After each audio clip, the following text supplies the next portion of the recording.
Hello everyone.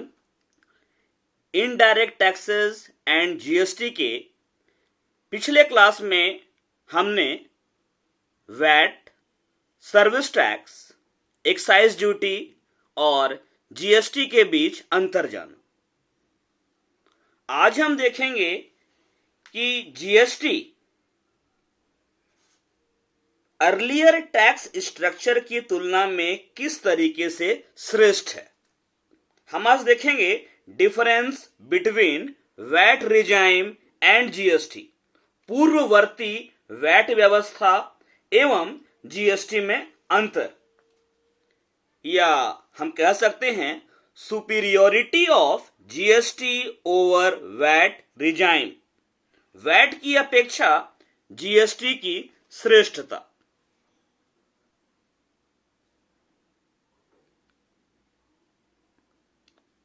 GST किस तरीके से सुपीरियर है अर्लियर वैट रिजाइम की तुलना में, इसे हम देखते हैं।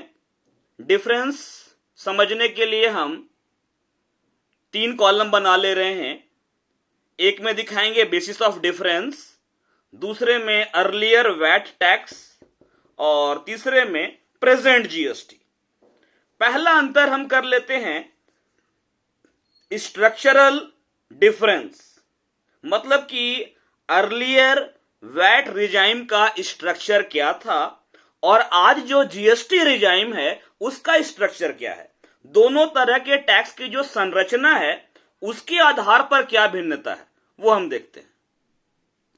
अर्लियर वैट टैक्स के लिए 2 separate VAT systems operate simultaneously at 2 levels, center and state, and tax paid, that is input tax credit under one was not available as set off against the other.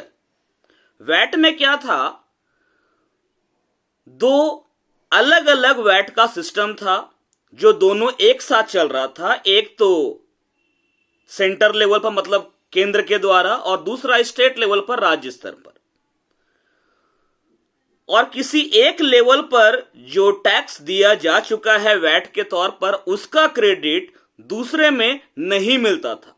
मतलब जैसे मान लीजिए central level पर जो VAT है जिसको कि हम सेनवैट कहते हैं, अगर परचेस करने के टाइम पर सेंट्रल गवर्नमेंट को सेनवैट दिया जा चुका है और इसके बाद फर्दर उसी गुड्स को अगर सेम स्टेट में सेल किया जाए और स्टेट गवर्नमेंट को जो वैट हमें देना है उस वैट में सेंट्रल वैट का टैक्स क्रेडिट नहीं मिलता था।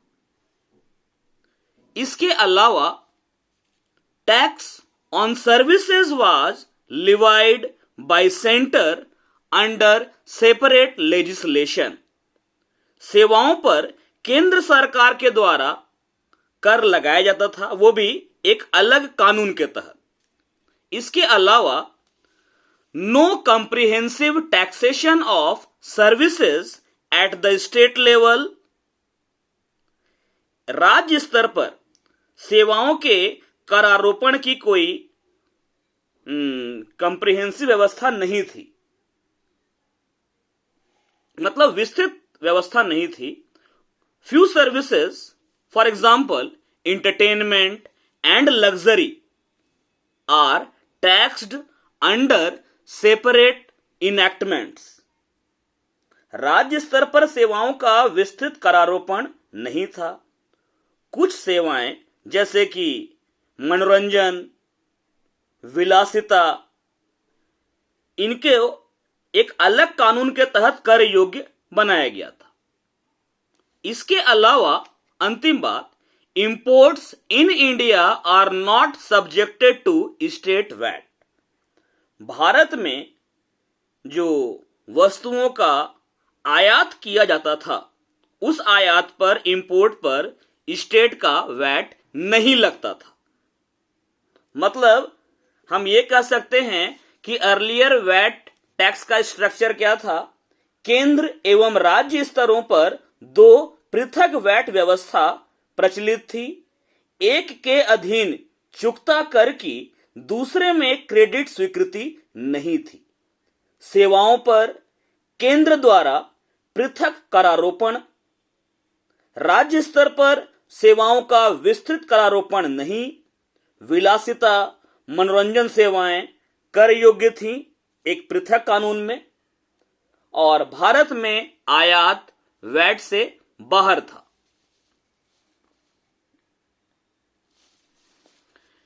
प्रेजेंट जीएसटी की बात करें, a dual tax with both central GST, that is CGST, and state GST, that is SGST, levied on the same base.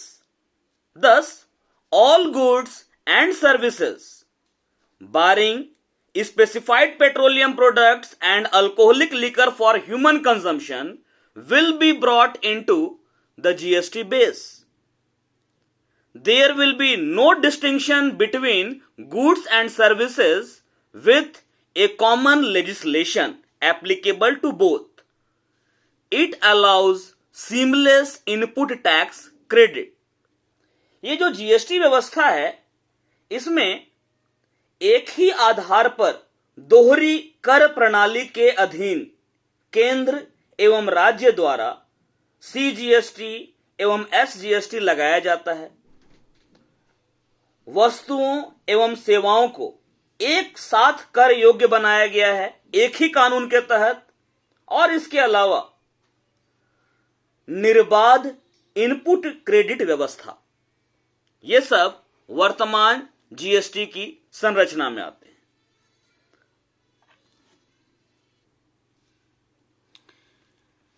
GST में दोहरा टैक्स लगाया जाता है, डुअल टैक्स, सेंट्रल लेवल पर सीजीएसटी, स्टेट लेवल पर एसजीएसटी, और वो भी सेम बेस पर। ऑल गुड्स एंड सर्विसेज को जीएसटी के बेस में लाया गया है, सिवाय किसके? स्पेसिफाइड पेट्रोलियम प्रोडक्ट्स और ह्यूमन कंजम्पशन के लिए जो अल्कोहलिक लिकर होता है उसको छोड़कर। गुड्स एंड सर्विसेज के बीच में जीएसटी व्यवस्था में कोई अंतर नहीं किया गया है। दोनों के लिए एक ही लेजिस्लेशन है, एक ही कानून है, और इसके अलावा इसमें सीमलेस इनपुट टैक्स क्रेडिट मिलता है। मतलब अगर सेंट्रल गवर्नमेंट को जीएसटी दिया जा चुका है पहले गुड्स परचेस करने के टाइम पर, और अब अगर सप्लाई करने के टाइम पर स्टेट गवर्नमेंट जीएसटी चार्ज करती है,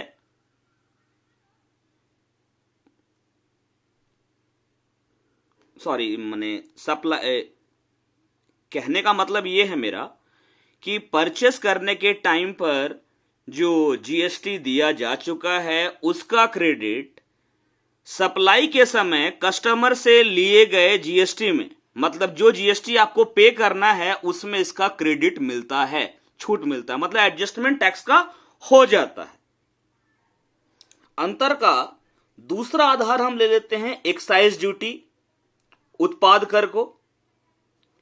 वैट की बात करें, वैट सिस्टम की, एक्साइज ड्यूटी लगता था पहले, taxed bye the centre under separate act, केंद्र के द्वारा पृथक कानून के तहत कर योग्य था। टैक्सेबल इवेंट यानी कर योग्य घटना क्या थी? मैन्युफैक्चर, निर्माण।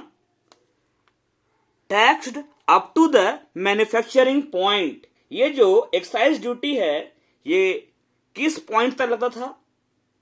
निर्माण स्तर तक, मतलब मैन्युफैक्चरिंग का जो लेवल है वहीं तक टैक्स लगता था। प्रेजेंट जीएसटी स्ट्रक्चर की बात करें तो एक्साइज ड्यूटी जो है वो आज के डेट में जीएसटी में समाहित हो चुका है, सबस्यूम्ड हो चुका है। Excise duty subsumed in GST except specified petroleum products and alcoholic liquor for human consumption. Specified petroleum product और मानव उपभोग के लिए मादक शराब को, इन दो चीजों पर एक्साइज ड्यूटी लगता है, लेकिन बाकी चीजों का जो एक्साइज ड्यूटी था वो जीएसटी में शामिल हो गया है। टैक्सेबल इवेंट क्या है जीएसटी में? Supply of goods and services. और ये जो जीएसटी है ये taxed up to the retail level, मतलब फुटकर स्तर तक ये कर योग्य है। मैंने मैन्युफैक्चरर चार्ज किया होलसेलर से, होलसेलर रिटेलर से, ठीक है, तो ये लास्ट लेवल तक ये चेन जाता था। तो ये क्लियर है कि एक्साइज ड्यूटी पहले सेंट्रल गवर्नमेंट लगाती थी अलग कानून में, इसमें कर योग्य घटना टैक्सेबल इवेंट मैन्युफैक्चर था और ये मैन्युफैक्चरिंग पॉइंट तक ही टैक्सेबल था। लेकिन आज के डेट में एक्साइज ड्यूटी जीएसटी में शामिल हो गया है। एक्साइज ड्यूटी मतलब आज के डेट में नहीं लगता है, लेकिन कुछ चीजों पर लगता है, स्पेसिफाइड पेट्रोलियम प्रोडक्ट पर और ह्यूमन कंजम्पशन के लिए जो अल्कोहलिक लिकर है इन पर एक्साइज ड्यूटी आज भी लगता है, लेकिन बाकी चीजों पर एक्साइज ड्यूटी नहीं लगता है। टैक्सेबल इवेंट क्या है जीएसटी में? सप्लाई, ठीक है, और ये टैक्स लगता है up to the retail level. अगला डिफरेंस देखते हैं। अगला आधार है बेसिक कस्टम्स ड्यूटी, मूल सीमा शुल्क। ये जो बेसिक कस्टम्स ड्यूटी है, अर्लियर टैक्स स्ट्रक्चर में सेंट्रल गवर्नमेंट कस्टम एक्ट के तहत बेसिक कस्टम ड्यूटी का टैक्स लगाती थी और टैक्सेबल इवेंट क्या था? इंपोर्ट। मतलब basic custom duty is taxed bye the centre under the customs act. Taxable event था इंपोर्ट, आयात। जीएसटी आने के बाद भी इसमें कोई चेंज नहीं आया है, आज भी ये एज इट इज है। मतलब ये जो बेसिक कस्टम ड्यूटी है सीमा शुल्क अधिनियम के अधीन, कस्टम एक्ट के अधीन केंद्र सरकार द्वारा, सेंटर के द्वारा करारोपित किया जाता है। कर योग्य घटना क्या है? आयात। जीएसटी आने पर भी इसमें कोई परिवर्तन नहीं हुआ है, कोई चेंज नहीं हुआ है। अंतर का अगला आधार देखते हैं। अगला अंतर सीवीडी और एसएडी के आधार पर है। सीवीडी जिसको हम एडिशनल ड्यूटीज ऑफ कस्टम्स के नाम से जानते हैं और एसएडी जिसको special additional duty of customs. ये जो दोनों कस्टम ड्यूटी है, चाहे वो सीवीडी हो चाहे एसएडी हो, अर्लियर वैट स्ट्रक्चर में सेंट्रल गवर्नमेंट ये दोनों टैक्स लेती थी, वो भी कस्टम एक्ट के तहत, और टैक्सेबल इवेंट क्या था? इंपोर्ट। लेकिन आज के डेट में जीएसटी आने पर ये जो सीवीडी और एसएडी है दोनों का दोनों ही जीएसटी में सबस्यूम हो गया है, जीएसटी में समाहित हो गया है, और यहां भी टैक्सेबल इवेंट इंपोर्ट है। मतलब सीवीडी और एसएडी नाम का दो टैक्स पहले सेंट्रल गवर्नमेंट कस्टम एक्ट में लेती थी, यानी सीमा शुल्क अधिनियम के अधीन केंद्र सरकार ये दोनों कर लगाया करती थी, सीवीडी और एसएडी, और कर योग्य घटना क्या थी? आयात। लेकिन आज के डेट में ये जो है आपका सीवीडी, एसएडी, ये जीएसटी में सबस्यूम कर लिया गया है और टैक्सेबल इवेंट क्या है आपका? इंपोर्ट है।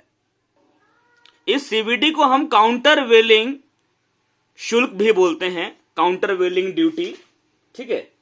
तो ये आज के डेट में जीएसटी में सबस्यूम हो गया, समाहित हो गया है। अंतर का अगला आधार हम देखते हैं सर्विस टैक्स के बेसिस पर। सर्विस टैक्स की अगर बात करें तो सर्विस टैक्स पहले सेंट्रल गवर्नमेंट लगाती थी, वो भी फाइनेंस एक्ट 1994 के तहत, और इसमें टैक्सेबल इवेंट क्या था? Provision of services. जबकि जीएसटी आने के बाद सर्विस टैक्स जीएसटी में सबस्यूम हो चुका है, समाहित हो चुका है, और टैक्सेबल इवेंट क्या है आज के डेट में? Supply of service. मतलब ये जो सेवा कर है ये केंद्र के द्वारा करारोपित था, और कर योग्य घटना क्या थी इसमें? सेवा प्रदायन, सेवा प्रदान करना, और आज के डेट में जीएसटी में समाहित हो चुका है, और कर योग्य घटना क्या है आपका? सेवाओं की आपूर्ति। अगला अंतर हम देखते हैं सेंट्रल सेल्स टैक्स के आधार पर। सेंट्रल सेल्स टैक्स जिसको हम शॉर्ट में सीएसटी भी कहते थे, taxed bye the centre under the CST act. ये जो केंद्रीय बिक्री कर है, ये केंद्रीय बिक्री कर अधिनियम के अधीन केंद्र के द्वारा करारोपित था। मतलब सीएसटी एक्ट के तहत central government central sales tax impose करती थी, कलेक्शन असाइंड टू स्टेट्स। लेकिन ये जो सेंट्रल सेल्स टैक्स है, इसकी कलेक्शन की जिम्मेदारी राज्य सरकार को दी गई थी। मतलब जो स्टेट कलेक्ट करेगा ये उसी का इनकम होता था। टैक्सेबल इवेंट क्या था? Sale by movement of goods from one state to another.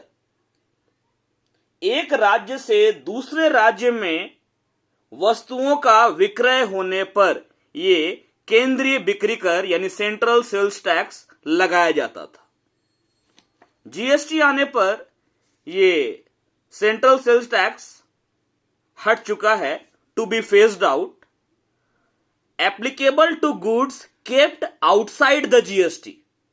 और ये जो सेंट्रल सेल्स टैक्स है, ये जीएसटी से बाहर जो वस्तुएं हैं उन पर लागू होता है, अर्थात पेट्रोलियम प्रोडक्ट पर और शराब पर।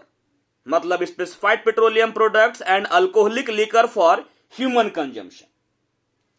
यानी पेट्रोलियम प्रोडक्ट पर और शराब पर आज भी सेंट्रल सेल्स टैक्स लगता है, अगर एक स्टेट से दूसरे स्टेट में ये सेल हो तो। अगला अंतर ले लेते हैं हम स्टेट वैट। अगला डिफरेंस ले रहे हैं स्टेट वैट पर, राज्य का वैट। इस आधार पर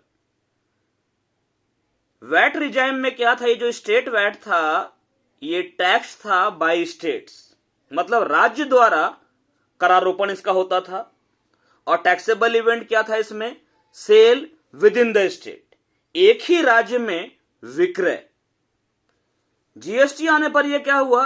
स्टेट वैट जो था वो जीएसटी में सबस्यूम हो गया, जीएसटी में समाहित हो गया। लेकिन जीएसटी से बाहर की जो वस्तुएं हैं उन पर यह आज भी लागू है। कर योग्य घटना क्या है? Supply of goods. जीएसटी से बाहर कौन सी वस्तुएं हैं? स्पेसिफाइड पेट्रोलियम प्रोडक्ट्स और ह्यूमन कंजम्पशन के लिए जो अल्कोहलिक लीकर होता है, मतलब शराब। अगला डिफरेंस हम ले लेते हैं इंटर स्टेट ट्रांजैक्शंस, अंतरराज्यीय लेन देन। अंतर का अगला आधार ले लेते हैं इंटर स्टेट ट्रांजैक्शंस को। अंतर राज्यीय लेन देन मतलब दो अलग अलग राज्यों के बीच लेन देन। सर्विसेज की बात करें अगर हम वैट रिजाइम में, तो इंटर स्टेट सर्विसेज का ट्रांजैक्शन होने पर टैक्स लगाती थी कौन? सेंट्रल गवर्नमेंट, मतलब टैक्स बाय द यूनियन। लेकिन अगर इंटर स्टेट ट्रांजैक्शन गुड्स का होता था तो सेंट्रल गवर्नमेंट सीएसटी मतलब सेंट्रल सेल्स टैक्स लगाती थी। Central sales tax is collected and retained by the originating state. सेवाओं पर अंतरराज्यीय लेन देन में एक राज्य से दूसरे राज्य के बीच सेवाओं के लेन देन पर केंद्र सरकार के द्वारा कर लगाया जाता था, जबकि वस्तुओं का लेन देन अगर दो राज्यों के बीच में हो रहा है तो केंद्रीय बिक्री कर सेंट्रल सेल्स टैक्स लगाया जाता था। लगाती थी सेंट्रल गवर्नमेंट, लेकिन इसका कलेक्शन कौन करती थी? वह राज्य जहां पर गुड्स सेल हो रहा है। जीएसटी आने के बाद में ये जो इंटर स्टेट ट्रांजैक्शंस पर लगने वाला जो टैक्स था, मतलब कि सेंट्रल सेल्स टैक्स, वो जीएसटी में सबस्यूम हो गया है and subject to IGST. IGST मतलब CGST plus SGST, except specified petroleum products and alcoholic liquor for human consumption. GST के आने के बाद में ये जो इंटर स्टेट ट्रांजैक्शंस पर लगने वाला टैक्स है, केंद्रीय बिक्री कर सेंट्रल सेल्स टैक्स, ये जीएसटी में समाहित हो गया। कर योग्य घटना टैक्सेबल इवेंट क्या है? सप्लाई ऑफ गुड्स, माल की आपूर्ति, और जीएसटी से बाहर की जो वस्तुएं हैं, स्पेसिफाइड पेट्रोलियम प्रोडक्ट्स और alcoholic liquor for human consumption, इन पर आज भी इंटर स्टेट ट्रांजैक्शन होने से सीएसटी लगता है।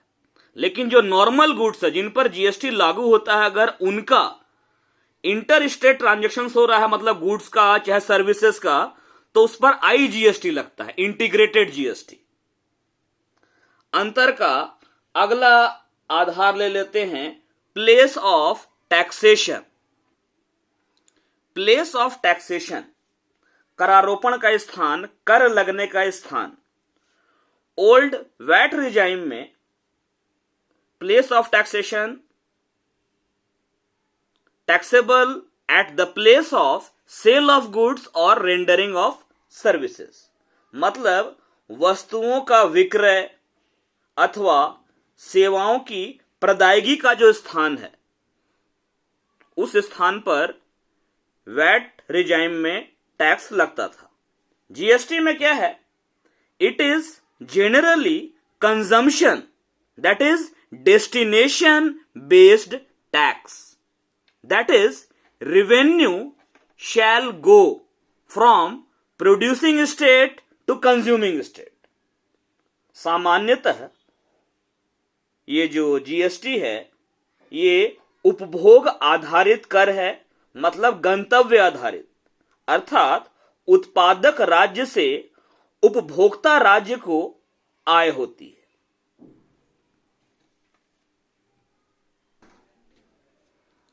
अंतर का अगला आधार है powers to levy tax on manufacture, निर्माण पर करारोपण की शक्ति, निर्माण पर, उत्पादन पर कर लगाने की शक्ति। तो वैट सिस्टम में था एक्साइज ड्यूटी, जो बाद में सेनवैट कहलाया, central VAT, levied and collected by the centre. GST में क्या है? मैन्युफैक्चर में कोई टैक्स नहीं लगता है, मतलब no such powers in GST. GST में वो शक्ति नहीं है कि वो वस्तुओं के निर्माण पर, मैन्युफैक्चरिंग पर टैक्स लगा सके।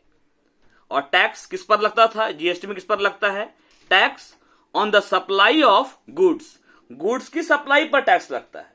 मतलब जीएसटी में निर्माण पर करारोपण की शक्ति नहीं है, लेकिन माल की आपूर्ति पर, सप्लाई पर ये कर योग्य है।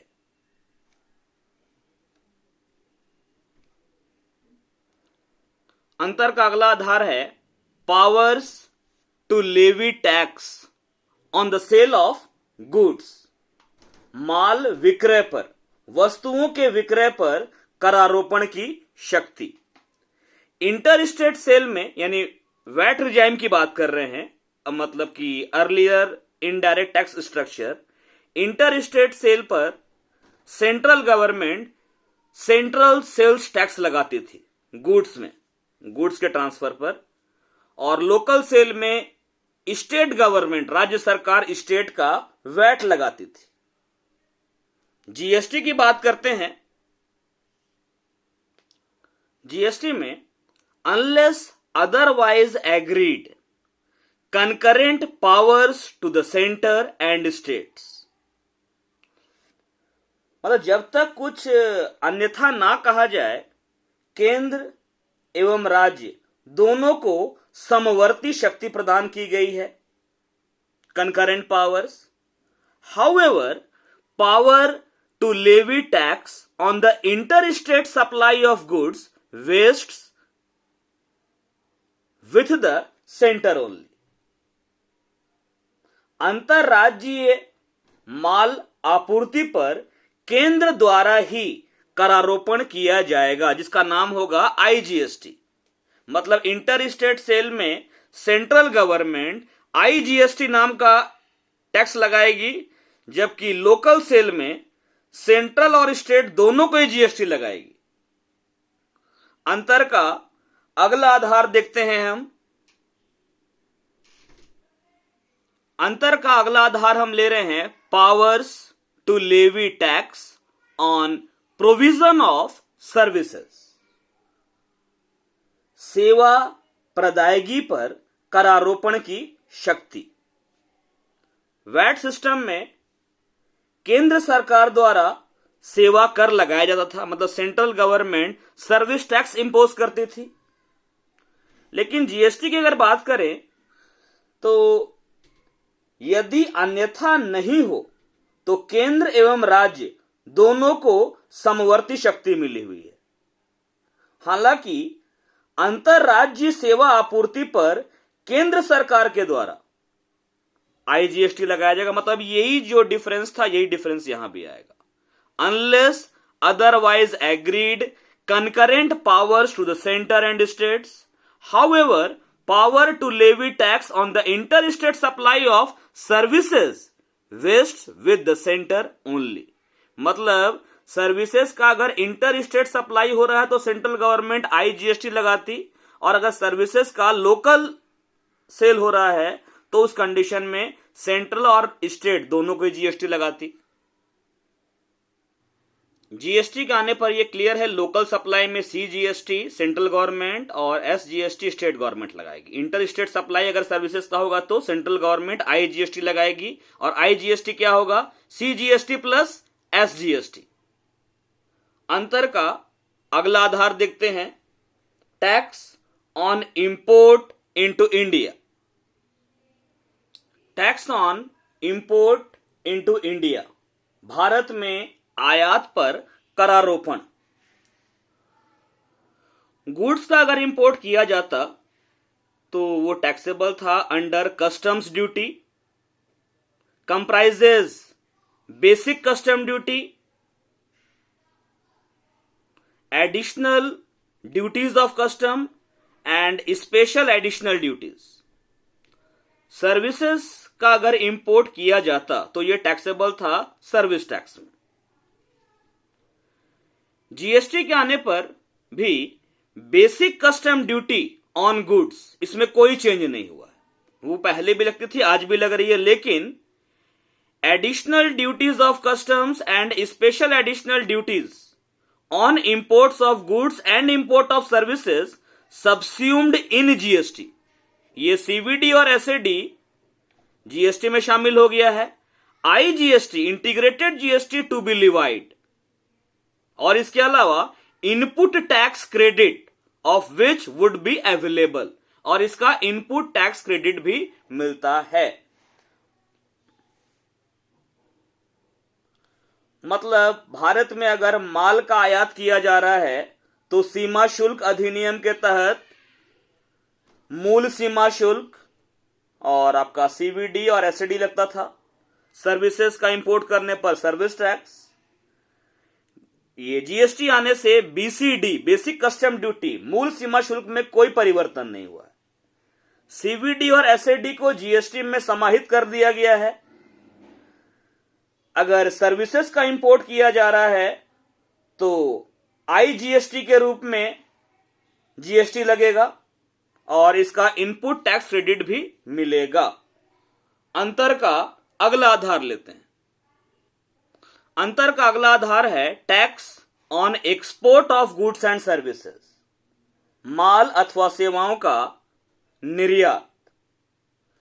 वैट रिजाइम में एक्सपोर्ट एग्जेम्प्टेड था, मतलब कर मुक्त या जीरो रेटेड, शून्य दर पर कर लगता था।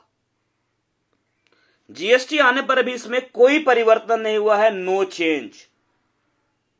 मतलब एक्सपोर्ट पहले भी एग्जेम्प्टेड था, जीरो रेटेड था, और आज भी जीरो रेटेड है, एग्जेम्प्टेड है। अंतर का अगला आधार लेते हैं। अंतर का अगला आधार है tax on inter state transfer of goods to branch और एजेंट। एक राज्य से दूसरे राज्य में अगर गुड्स का ट्रांसफर किया जा रहा है अपने किसी ब्रांच को या अपने किसी एजेंट को, तो इस आधार पर अंतर क्या बनता है, वैट रिजाइम में ये जो इंटर स्टेट ट्रांसफर था गुड्स का अपने ही ब्रांच को या अपने एजेंट को, वो एग्जेम्प्ट था अगेंस्ट फॉर्म एफ। यानी फॉर्म एफ का जो फॉर्मेट है उसको दिखाकर इसको टैक्स फ्री करवाया जा सकता था।